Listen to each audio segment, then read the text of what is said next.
Setiap hari, kita tuh kayak berenang di lautan konten digital kan? Tapi pernah nggak sih kepikiran di balik setiap video viral dan postingan yang kita bagikan, ada sebuah mesin raksasa yang bekerja? Apa sih sebetulnya cetak birunya?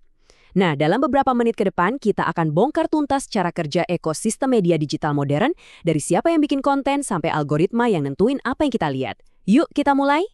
Kita mulai dari skalanya dulu ya, dan angkanya, wow, ini gila banget. Lebih dari 5 miliar orang. Ini bukan jumlah penonton TV loh, ini adalah jumlah pengguna media sosial aktif di seluruh dunia. Artinya apa? Media sosial itu bukan lagi sekedar hiburan. Ini udah jadi, ya bisa dibilang alun-alun kota global kita, di mana setiap gesekan jari dan likes itu adalah bagian dari percakapan yang super masif. Jadi apa sih sebenarnya media digital itu? Kedengerannya teknis banget ya, tapi konsepnya sebetulnya simpel. Anggap aja ini kayak payung raksasa buat semua konten yang kita akses lewat internet. Media sosial, situs berita, podcast yang lagi kamu dengerin, bahkan paparan singkat yang lagi kita bahas ini, semuanya itu bagian dari ekosistem yang sama. Nah, sekarang yuk kita masuk ke bagian pertamanya. Kita mau bedah struktur inti dari ekosistem ini. Anggap aja ini kayak aturan main di alam semesta digital yang bakal kita jelajahi bareng-bareng. Yang keren dari ekosistem ini adalah kelima pilar ini tuh saling terkait. Kayak mesin yang nggak bisa jalan kalau satu bagiannya rusak.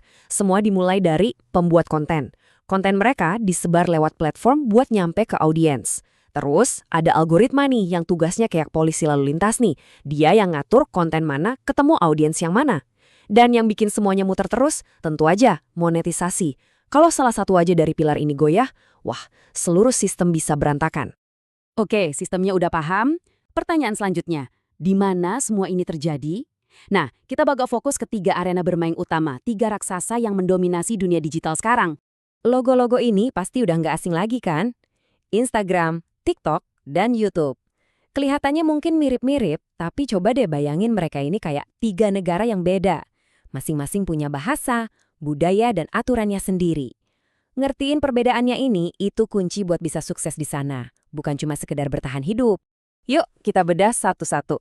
TikTok itu dunianya konten yang pendek, ngehook, dan punya potensi viral tinggi. Instagram itu galeri visual kita, tempat buat ngebangun cerita dan citra yang kuat. Nah, kalau YouTube, ini perpustakaan digitalnya, tempat buat konten yang lebih panjang, lebih dalam, dan edukatif. Jadi poin pentingnya apa? Strategi yang jago di satu platform belum tentu manjur di platform lain. Beda tempat, beda cara main. Sekarang kita zoom in sedikit ke YouTube ya. Dengan lebih dari 2 miliar pengguna, ini bukan cuma platform video terbesar, tapi bisa dibilang perpustakaan digitalnya dunia. Beda banget sama TikTok yang serba cepat. Kekuatan YouTube itu justru di konten yang mendalam dan panjang. Inilah yang bikin dia jadi pusatnya edukasi dan ini penting banget buat kreator, platform dengan sistem monetisasi yang paling matang dan stabil. Dan di semua platform raksasa ini ada 5 tren gede yang lagi panas-panasnya. Pertama, video pendek format vertikal, ini lagi mendominasi banget. Nah, di dalamnya, orang-orang suka banget sama microlearning atau edukasi singkat. Tapi yang paling penting dari semuanya, keaslian. Audiens sekarang nyari storytelling yang otentik, di mana kreatornya itu yang mereknya sendiri. Mereka ngebangun hubungan nyata, seringnya lewat interaksi langsung kayak live streaming. Semua tren ini intinya cuma satu, koneksi yang lebih personal. Bikin konten keren itu satu hal, tapi ngertiin performanya, nah itu cerita lain. Sekarang kita pindah ke bahasa yang dipakai semua platform di dunia digital. Data. Disinilah kita mulai ngubah klik, likes, dan views jadi strategi beneran. Tapi pertanyaannya kan, gimana caranya ngubah angka-angka interaksi ini jadi sebuah rencana strategis yang jelas? Gimana cara kita nerjemahin semua likes dan komentar itu jadi langkah selanjutnya? Data itu bukan sekedar angka ya, dia punya 4 peran super penting. Pertama, data itu kayak KTP audiens kamu, ngasih tahu siapa mereka sebenarnya. Kedua, data itu rapor buat konten kamu, nunjukin mana yang lulus dengan nilai bagus dan mana yang remedial. Dari rapor itu, kamu bisa ngambil keputusan yang lebih pintar, nggak lagi tebak-tebakan. Dan terakhir, data itu teleskop kamu buat ngintip tren masa depan, bahkan sebelum orang lain sadar. Sekarang kita bedah istilah-istilah kuncinya.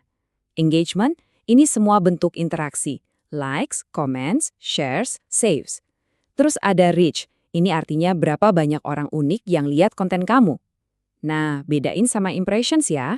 Kalau impressions, itu berapa kali konten kamu ditampilin. Satu orang bisa aja ngasih beberapa impressions. Tentu pertumbuhan followers juga penting, sama kayak sentimen. Ini tuh intinya rasa dari audiens ke konten kamu. Mereka suka, nggak suka, atau netral aja? Prosesnya sendiri sebenarnya simpel kok. Ada 4 langkah. Kamu kumpulkan datanya, terus olah biar rapi dan gampang dibaca. Habis itu, kamu analisis buat cari pola-pola menarik. Tapi, langkah terakhir inilah yang paling penting, yang misahin amatir sama pro, interpretasi. Kenapa? Soalnya data tanpa interpretasi itu ya cuma angka mati. Interpretasilah yang ngubah angka itu jadi strategi yang bisa kamu pakai. Oke, kita udah ngebahas banyak banget nih. Dari struktur ekosistem sampai pentingnya data. Sekarang, yuk kita tarik benang merahnya. Apa aja poin-poin paling penting yang perlu kamu ingat dari obrolan kita kali ini? Jadi ada 3 prinsip inti yang wajib banget kamu pegang. Pertama, dunia digital itu sebuah ekosistem. Semuanya saling nyambung. Kreator, platform, algoritma, audiens, nggak ada yang berdiri sendiri. Kedua, jangan pernah pakai strategi satu untuk semua. Beda platform, beda pendekatan. Kontennya harus disesuaikan. Dan ketiga, saat ini kuncinya ada di video pendek. Itulah format yang paling ampuh buat narik perhatian orang di seluruh dunia.